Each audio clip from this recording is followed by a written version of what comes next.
Hello friends, welcome to you and me. Class 12 accounts में आपका स्वागत है।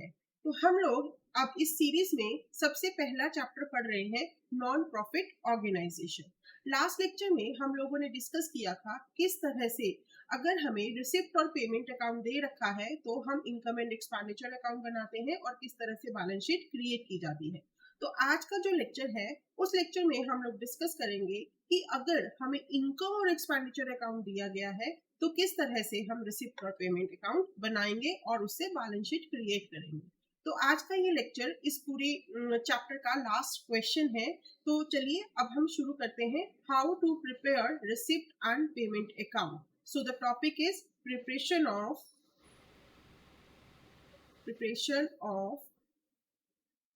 receipt and payment account as well as balance sheet if income and expenditure account is given to us। तो मेरे पास ये question आपको दिख रहा होगा, from the following particulars relating to Mother Teresa charitable trust hospital prepare receipt and payment account for the year ended 31st March 2003 and a balance sheet as on that date। तो ये हमारे पास income और expenditure account दिया गया है जिसमें medicine used, honorarium, salary, printing and stationery, electricity and water, rent, depreciation on furniture, depreciation on equipment और इसके अलावा सब्सक्रिप्शन, डोनेशन, इंटरेस्ट और investment by proceed from charity show और उसके अलावा उसकी एक्सपेंडिचर्स दे रखे हैं। नीचे हमें एडिशनल इंफॉर्मेशन दे रखी है about the subscription outstanding received in advance, electricity and water outstanding, stock of medicine, estimated value of equipment, furniture cost less depreciation, land, interest accrued on investment as well as cash in hand and cash at bank. तो ये हमें information जो है वो इसमें provide की गई है। तो अब हम बना रहे हैं हमारा रिसिप्ट एंड पेमेंट अकाउंट। तो यहाँ पर फॉर्मेट हमारा सेम ही है जैसा मैंने आपको पिछली बार बताया था, that we have to use this format. So आप यहाँ पर लिखोगे, यहाँ पर हम लोग लिखेंगे books of mother Teresa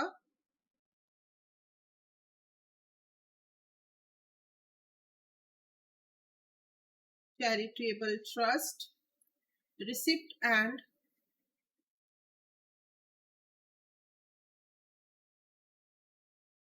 payment account for the year ending 31st March 2003। तो यहाँ पर इस साइड हमारी होती है रिसिप्ट और इस साइड हमारी होती है payment, amount in rupees and amount in rupees। So this is the format। Now let's start। So I am taking first of all the payment। So first is medicine used 1,49,900 और हमारे पास यहाँ पर stock of medicine भी दे रखा है। तो इसके लिए अब हमें क्या करना पड़ेगा, ऑब्वियस है, we have to create a working note. तो सबसे पहले let's start with the working note, note number 1। so it is related to medicine. तो मेडिसिन से रिलेटेड हमारे पास जो मेडिसिन है वो कितनी है, 1,49,000 की। सो परचेज्ड मेडिसिन अमाउंट रुपीज 1,49,900। अब हमारे पास स्टॉक दे रखा है 39,100 का और क्लोजिंग स्टॉक कितना है 48,750। तो यहाँ पर आप क्या करोगे, add closing stock 48,750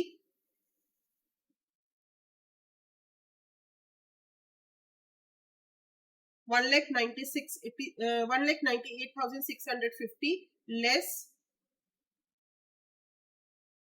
opening stock which is given us 39,100. तो अब अगर इसको माइनस करें तो हमारे पास आ गया 0, 5, 5, 18 में से 9 गए 9, 8 में से 3 गए 5 एंड 1. सो हमारे पास अमाउंट कितनी आ गई 1,59,550.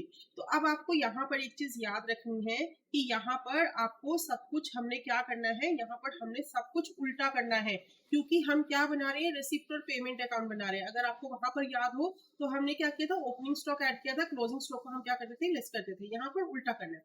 सो बाय परचेज ऑफ मेडिसिन, तो ये हमारी कितनी आएगी 1,59,550. अब आगे क्या दे रखा है, honorarium to doctor. So by honorarium to doctor 60,000. Next is to salary. So by salaries 1,37,500 by printing and stationery, printing and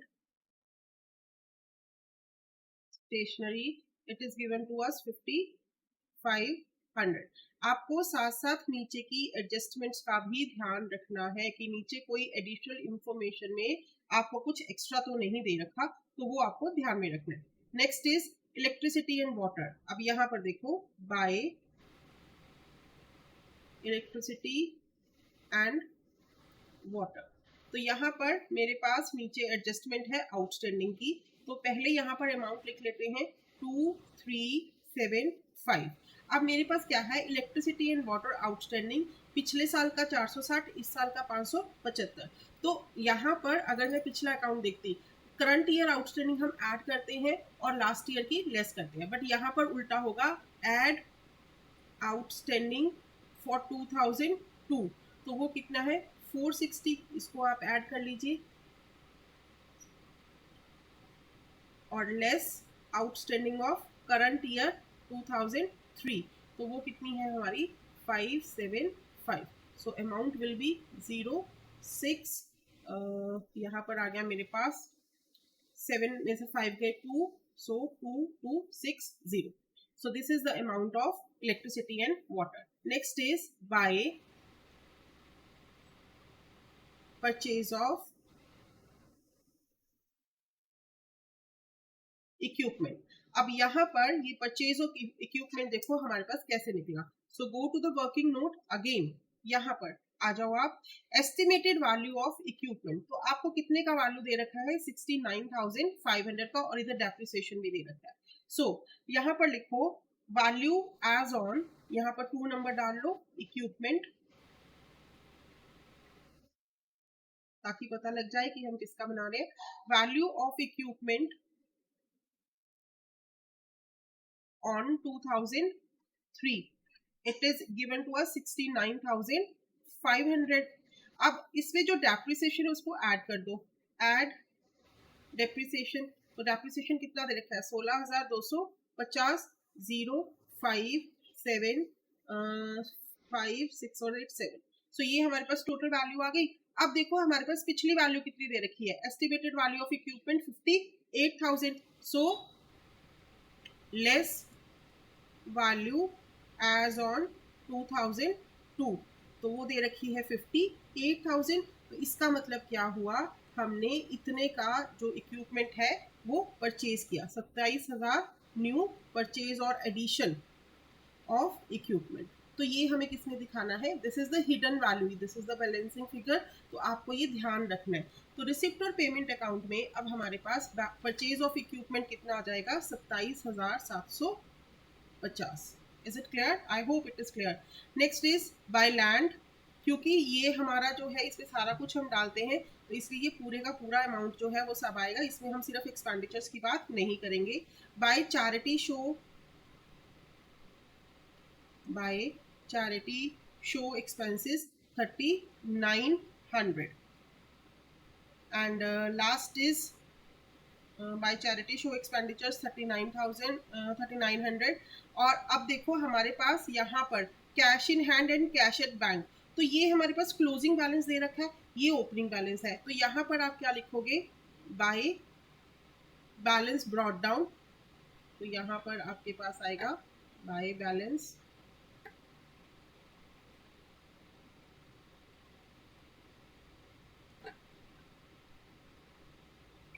carry down. Cash का बैलेंस कितना है आपके पास, 800। तो बाकी का जो है वो हमारे पास क्या निकल जाएगा, बैलेंसिंग फिगर निकल जाएगी। तो मेरे पास थोड़ी सी जगह कम हो गई है, इसलिए मुझे यहाँ से मैं इसको ये परचेज वाला जो है वो थोड़ा सा नीचे शिफ्ट कर रही हूँ, यहाँ पर वर्किंग नोट, सो दैट कि मैं इसको आसानी से बना सकूं।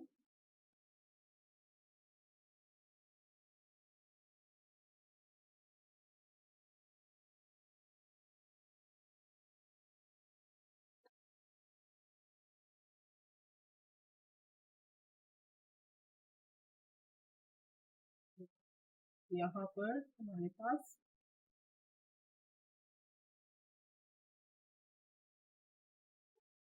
तो बाय चैरिटी मेरे पास कितना है, 3900। By balance carry down, cash का बैलेंस जो है वो मैं 800 अभी लिख के रख लेती हूँ, बाकी का हम आगे चेक करते हैं। So this is all about your payment side. Now come to the another side, that is our this one, that is our receipt side. तो सबसे पहले हमें जो रिसीप्ट हुआ वो क्या हुआ, तो आप शुरू किससे करते हो, जो रिसिप्ट और पेमेंट अकाउंट होता है वो किससे शुरू होता है, बैलेंस से। सो टू बैलेंस ब्रॉट डाउन, तो ब्रॉट डाउन में हमारे पास कैश का बैलेंस है 1700 और बैंक का बैलेंस कितना दे रखा है हमें, 45,000 का। तो ये आपको ध्यान में रखना है कि ये आपने शुरू में ही लिख लेना है। उसके बाद अब हमारे पास आ गई टू सब्सक्रिप्शन। अब ये हमारा वर्किंग नोट बन गया नंबर 3। तो यहाँ पर अब देखो कैसे करेंगे हम लोग, यहाँ पर आ जाओ नंबर 3 वर्किंग नोट में, ऊपर का मैंने आपको पहले दिखा दिया था। तो यहाँ पर अब सब्सक्रिप्शन कितना है हमारे पास, सब्सक्रिप्शन दे रखा है हमारे पास, टोटल सब्सक्रिप्शन इज 2,80,000। अब यहाँ पर देखो सब्सक्रिप्शन ड्यू, तो जो ड्यू है पिछले साल का और इस साल का आउटस्टैंडिंग, तो आउटस्टैंडिंग पिछले साल की हम ऐड करेंगे, ऐड आउटस्टैंडिंग 2002 600, ये मैंने ऐड कर दी। और जो प्रीपेड है वो हम लेस करते हैं इस साल की, तो प्रीपेड 2003 की हम क्या करेंगे, ऐड करेंगे। So total is 500। तो यहाँ पर ये कितना हो गया, 28,1100। अब इसमें से अब हमने क्या करना है, less outstanding of 2003 that is 800 and less prepaid of 2002 320। तो ये आप माइनस करो, तो यहाँ पर अगर मैं देखूँ तो इसका टोटल बन गया मेरे पास 1120। तो ये माइनस करेंगे तो ये आ जाएगा हमारे पास 08, यहाँ पर टोटल आ गया मेरे पास 27,980। तो ये मेरी सब्सक्रिप्शन की वैल्यू आ गई। तो यहाँ पर अब आप लिखोगे सब्सक्रिप्शन 27,980। तो ये सब्सक्रिप्शन का। उसके बाद टू डोनेशन, डोनेशन कितना है 47,500। इसके बाद हमारे पास आ गया to interest on investment that is 55,000, to proceeds from charity show। तो ये मेरे पास कितना आ गया 57,250। और हमारे पास यहाँ पर कुछ नहीं है, हमने ये सारा जो है वो आराम से चेक कर लिया। तो अब आप क्या करोगे, अब आप इसका टोटल कर लोगे। सो टोटल जब आप करोगे, the total will come out to be, इसका अगर आप टोटल करते हो तो ये टोटल आपके पास आएगा 4,86,430। और ये भी कितना आएगा 4,86,430। उसमें से आप ये सारा माइनस कर दोगे जो हमने यहाँ पर आइटम्स लिखी, और जो बाकी का रह जाएगा वो आप बैंक में एज अ बैलेंसिंग फिगर दिखाओगे, which will come out to be 9170। तो अगर आप इसका टोटल करते हो तो ये कितना आ जाएगा 9970। ये बैलेंसिंग फिगर नहीं है, ये वाली बैलेंसिंग फिगर है। जब आप इसको माइनस करोगे तो आपके पास ये क्या आ गया, कैश का बैलेंस आ गया। तो इस तरह से हम क्या बनाते हैं, अपना रिसिप्ट एंड पेमेंट अकाउंट बनाते हैं। अब हमें सबसे पहले बैलेंस शीट बनानी है, बट बैलेंस शीट के लिए हमें क्या चाहिए होता है, कैपिटल फंड। तो सबसे पहले हम क्या बनाएंगे, ओपनिंग बैलेंस शीट बनाएंगे, यानी 2002 की, तो ताकि हमारे पास बैलेंस आ जाए। तो यहाँ पर कैपिटल फंड के लिए हमने सबसे पहले क्या करा, पिछले साल की बैलेंस शीट बनाई। तो यहाँ पर बैलेंस शीट बनाते हुए ऑब्वियस है, यहाँ पर आप लिखोगे बैलेंस शीट एज ऑन 2002। ये मेरी होती है एसेट्स, इधर की side liabilities. So amount and amount, तो हमें कैपिटल फंड की रिक्वायरमेंट पड़ेगी, इसीलिए हम पहले क्या बनाएंगे, लास्ट ईयर की बैलेंस शीट बनाएंगे। तो यहाँ पर अब हमारे पास क्या दे रखा है, फर्नीचर। फर्नीचर देखो 1,05,000 का, तो यहाँ पर मैं डाल दूंगी 1,05,000। उसके बाद मेरे पास है equipment, equipment value is 58,000। Next is investment 5,12,500। अब इसके बाद interest इक्रूड which is given to 13,750. Stock of medicine, stock of medicine is 39,100. Next is subscription outstanding, तो वो कितने की है, 600 की। और कैश इन हैंड भी दे रखा है और कैश एट बैंक भी दे रखा है। तो कैश इन हैंड जो है वो है मेरा 45,000 का, और कैश इन हैंड यहाँ पर है, yes 40, sorry cash at bank है ये, कैश एट बैंक 45 और कैश इन हैंड जो दे रखा है वो 1700 का दे रखा है। इस साइड आ जाइए, इस साइड हमारे पास क्या आएगा, subscription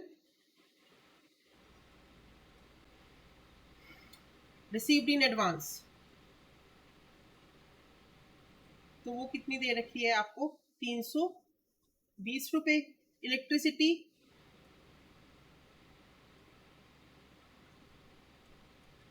and water bill outstanding, तो ये आपका कितना है, 460 रुपए।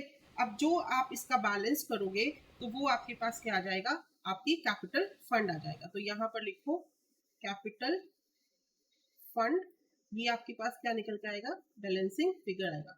Make a total of this on the both side, यहाँ पर इसका टोटल करो तो ये टोटल आपके पास आ जाएगा 7,75,650। ये भी कितना आएगा, 7,75,650। इसमें से आप ये माइनस कर दोगे तो आपके पास क्या आ जाएगा, 7,74,870 इज योर बैलेंस। तो ये आपका सारा क्या निकला है, कैपिटल फंड निकला है। अब इस दो चीजों से हमने क्या बनाना है, हमने अपनी ओपनिंग बैलेंस शीट बना ली, अब क्लोजिंग बैलेंस शीट बनाएंगे। तो ये लास्ट पार्ट रहेगा हमारा क्लोजिंग बैलेंस शीट का। So balance sheet as on 31st March 2003। तो यहाँ पर ये हो गई हमारी liabilities. Now this is our assets. This is our, now we can say amount in rupees, amount in rupees. तो let's start with the balance sheet. तो सबसे पहले हमारे पास क्या है, लैंड 50,000 गिवन टू अस, तो आपने लैंड जो है वो 50,000 की लिख दी। Next is furniture. अब फर्नीचर देखो 1,05,000 का दे रखा है हमें पिछला, उसमें से आपको डेप्रिसिएशन यहाँ पर दे रखा है ना, ये डेप्रिसिएशन, तो ये लेस डेप्रिसिएशन 10,500। तो यहाँ पर टोटल जो हमारे पास आ गया वो कितना आ गया 94,500 का हमारे पास फर्नीचर आ गया। उसके बाद आप आ जाओ इक्विपमेंट पर। तो इक्विपमेंट हमारे पास कितने हैं 58,000। परचेज कितना किया, एडिशन कितने का हुआ था 27,750 का। तो 27,750 कितना बन गया हमारे पास 85,750 लेस डेप्रिसिएशन 16,250। अब आपको मेरी बात समझ में आ रही होगी कि जब हमने पिछला बनाया था ये निकालने के लिए एडिशन, तो हमने थोड़ा रिवर्स किया था, यानी मैंने क्या किया था डेप्रिसिएशन को ऐड किया था और जो नई वैल्यू थी उसको लेस किया था। तो इस तरह से यहाँ पर ये आपको दिखाना पड़ेगा 69,500 जो यहाँ पर ये वैल्यू दे रखी है 69,500 की, ये इस तरह से है। तो यहाँ पर ये जो होती है ये हिडन फिगर्स होती हैं जो आपको कैलकुलेट करके दिखानी होती है। दिस इज अ ट्रिक और कुछ नहीं है, यहाँ पर सिर्फ वैल्यूज हमें ऑलरेडी दे रखी है, बस हमें उनको बुक्स ऑफ अकाउंट्स में कैसे दिखाना है, this is the more important part. Next is the investment 11% bond कितने के दे रखे हैं 5,12,500। अब इसके ऊपर इंटरेस्ट जो है वो एक्रूड है। सो इंटरेस्ट एक्रूड दोनों सालों में हमारे पास इंटरेस्ट जो था वो एक्रूड था, तो इसलिए 13,750 का हम ये दिखाएंगे। स्टॉक ऑफ मेडिसिन ये हमारे पास कितना आएगा 48,750। ये सारा देखो हमने यहां से नोट करना है। Okay, so stock of medicine आ गया। सब्सक्रिप्शन ड्यू वो कितनी है हमारी 800, तो यहाँ पर आप 800 की मेडिसिन लिख दोगे। Next is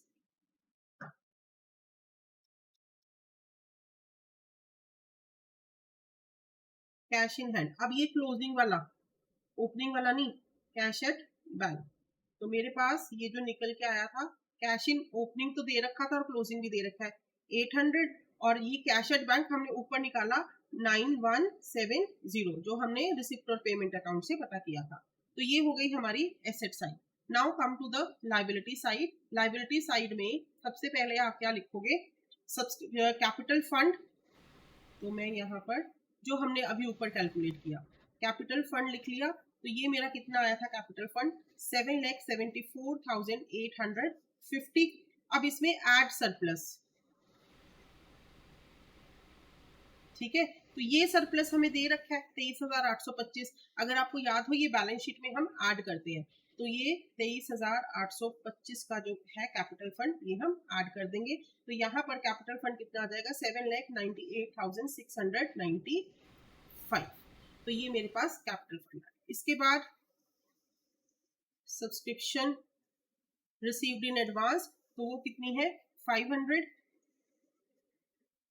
outstanding wages, electricity bill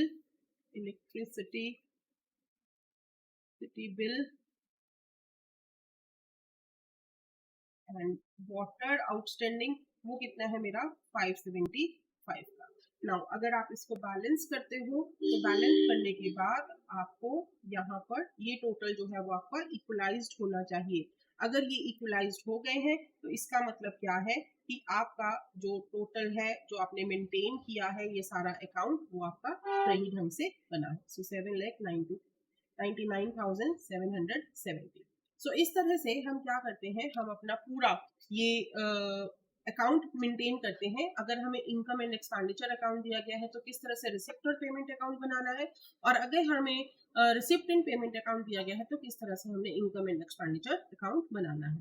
तो यहाँ पर आज ये चैप्टर जो है वो फिनिश होता है। अगर आपको इस चैप्टर में कोई भी दिक्कत आती है प्लीज कमेंट जरूर करिएगा, और नेक्स्ट चैप्टर जो है वो हम शुरू करने जा रहे हैं पार्टनरशिप। तो आप हमारे साथ जुड़े रहिए, क्योंकि क्या पता थोड़ी सी ही मेरी ये मेहनत जो है आपको आपके मुकाम तक पहुंचा दे। अगर आपको ये लेक्चर सीरीज पसंद आ रही है तो लाइक शेयर और कमेंट जरूर करें। Thank you.